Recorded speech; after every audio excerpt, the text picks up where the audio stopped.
2026 সালে সরকার গঠন করতেছে বিজেপি। সরকার গঠনের যে সংখ্যা সেটা হাসিল করে নিয়েছে। ইতিমধ্যে খবর পাওয়া গিয়েছে যে আমাদের পশ্চিমবঙ্গের মাননীয় মুখ্যমন্ত্রী মমতা বন্দ্যোপাধ্যায় শুভেন্দুর কাছে হেরে গিয়েছেন। 15,411 ভোটে তিনি হেরে গিয়েছেন শুভেন্দুর কাছ থেকে। ভবানীপুর এখন শুভেন্দুর অধিকারে। শুভেন্দু সেখান থেকে জয় করেছেন এবং নন্দীগ্রাম থেকেও তিনি জয় করেছেন। দুটি আসনেই তিনি জয় করেছেন।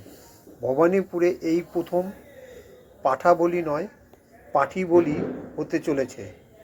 খুব শীঘ্রই পাঠি বলি হবে, পাঠি বলি হয়েও গেছে।